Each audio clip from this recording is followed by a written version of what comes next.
एक अजीब सा गांव था जहां धूप ढलते ही लोग अपने दरवाजे और खिड़कियां बंद कर लेते थे, क्योंकि वहां का नियम बड़ा ही अजीब और डरावना था। रात के ठीक 12 बजे से पहले हर घर के बाहर मिट्टी के बर्तन में सबसे अच्छा खाना रख दिया जाता था, क्योंकि वहां के लोग कहते थे अगर किसी ने खाना नहीं रखा तो सुबह तक उस घर का कोई ना कोई सदस्य मरा हुआ मिलता और उसका शरीर बिल्कुल खाली होता। इसलिए डर के मारे लोग खाना रख देते थे। इसी गांव में थुंग थुंग नाम का एक आदमी रहता था। वो इतना कंजूस था कि एक दाना किसी को देने से पहले 100 बार सोचता था। लेकिन एक दिन थुंग थुंग ने एक भयानक तरकीब निकाली। एक रात उसने गोल गोल पत्थरों पर आटे का लेप लगाया और उन पर घी जैसा पीला रंग पोत कर बाहर रख दिया। फिर आधी रात के बाद थुंग थुंग को बाहर से कुछ अजीब सी आवाजें सुनाई दी। डर और जिज्ञासा के बीच वह धीरे से उठकर खिड़की के पास गया और बाहर झांक कर देखा। एक साया झुककर उन पत्थरों को चबा रहा था। देखते ही थुंग थुंग का गला सूख गया। तभी वह धीरे से अपना चेहरा ऊपर उठाती है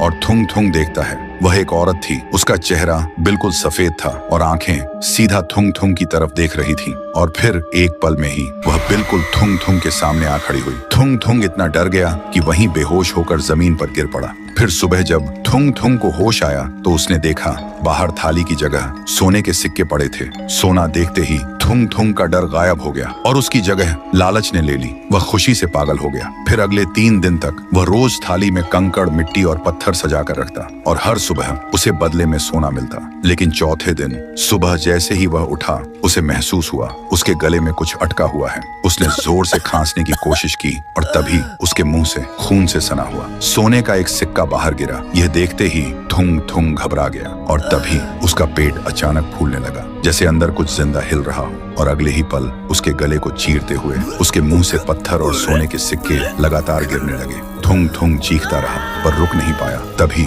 उसके सामने वही औरत आ खड़ी हुई और धीरे से बोली, तूने मुझे पत्थर खिलाया थुंग थुंग, लेकिन मेरी भूख तेरे लालच जैसी थी जो कभी खत्म नहीं होती। तभी थुंग थुंग का शरीर धीरे धीरे सख्त होने लगा और देखते ही देखते वह पत्थर बन गया। अब उसके चेहरे पर मौत का डर हमेशा के लिए जम गया था। तभी वह औरत उसके करीब आई और उसके कान के पास आकर बोली, याद रखना, आज रात 12 बजे तुम्हारे घर के बाहर भी एक थाली जरूर होगी, अगर तुम वीडियो को बिना लाइक किए चले गए तो।